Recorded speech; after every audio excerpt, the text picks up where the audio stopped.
우리나라 국민의 인터넷과 스마트폰 중독이 심각한 수준으로 나타났습니다. 특히 청소년의 경우 4명 가운데 1명은 이 스마트폰 중독 위험군으로 조사돼 예방교육이나 제도 개선이 시급한데요. 이에 따라 정부가 대처 방안을 마련하기로 했습니다. 전문 상담이나 병원을 연계한 치료부터 조기 발견을 위한 기술 개발까지 추진될 예정인데요.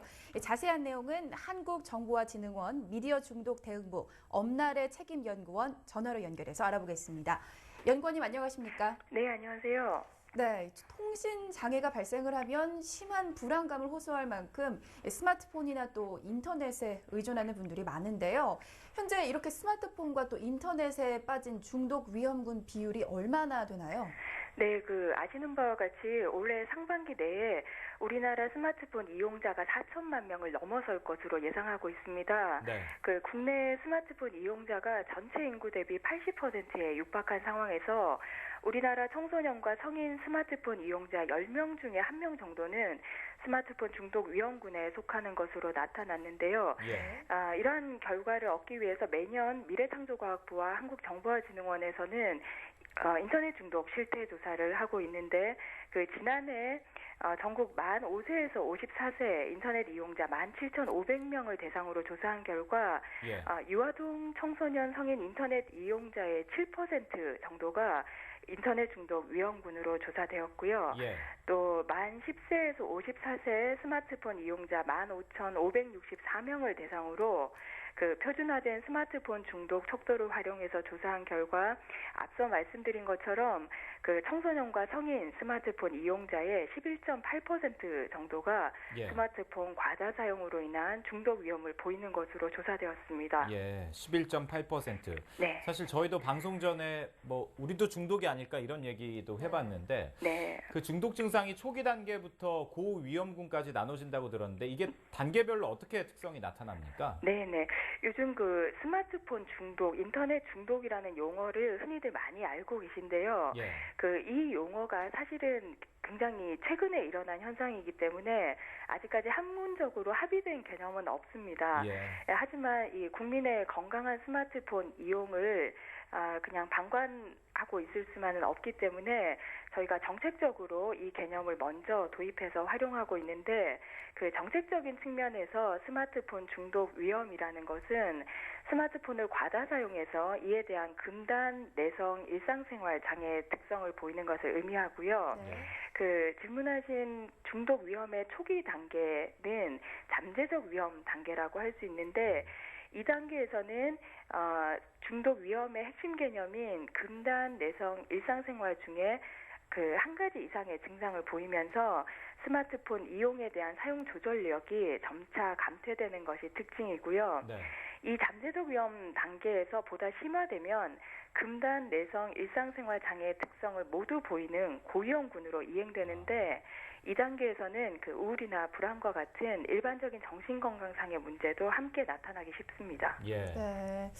특히 스마트폰의 경우 중독 위험군에 속한 청소년의 비율이 크게 늘어났는데요. 이를 예방하고 또 치료하기 위해서는 어떤 계획을 갖고 계신가요? 근본 조사 결과 청소년 스마트폰 이용자 중에 25.5%가 중독 위험군에 속하는 것으로 나타났습니다. 하지만 이들이 모두 명백한 중독이라기보다는 대부분은 앞서 말씀드렸던 잠재적 위험 사용자군, 중독 초기 단계에 있는 이 군이 23.1%에 달하고요. 그래서 다시 말씀드리면 스마트폰 청소년들의 중독 위험군의 90% 정도는 잠재적 위험군이라는 얘기인데요. 이러한 실태를 감안해 보면 이에 대해서 사전에 예방하고 조기 개입할수록 충분히 이들의 이런 어려움을 해소할 수 있을 것으로 생각됩니다. 그래서 이것들을 위해서 금년부터 전국의 유치원과 초중 고등학교 714만 명을 대상으로 연 1회 이상 스마트폰 중독 예방 교육이 의무화되고요. 또한 학교에서 학생들끼리 자율적으로 실천해 나가는 스마트 미디어 청정 학교도 신규 운영됩니다. 또 말씀하신 상담 치료적인 측면에서는 청소년의 중독 위험 정도에 따라서 전국의 인터넷 중독 대응센터 등을 통해서 차별화된 상담 치유 서비스를 강화해 나갈 예정이고요. 예. 우울이나 이러한 공존 질환을 보이는 청소년의 경우에는 병원 치료 연계를 하게 됩니다. 예. 사실 인터넷도 그렇습니다만 스마트폰도 잘 사용하면 이게 네. 참 좋잖아요. 네, 네.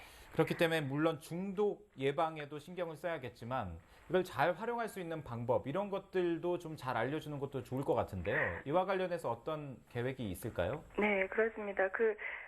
잘 활용하는 것, 다시 얘기하면 지금 대부분의 스마트폰 이용자가 잘 못 쓰고 있는 주된 특성은 불필요하게 습관적으로 사용한다는 것인데요. 네. 또 이걸 본인 혼자 잘 조절해 보고 싶어도 대부분 메신저 이용을 주 이용 목적으로 하다 보니 내가 사용 조절을 하려고 해도 다른 사람과 연결되어 있기 때문에 네. 나 혼자서 조절한다고 조절이 되는 게 아니거든요.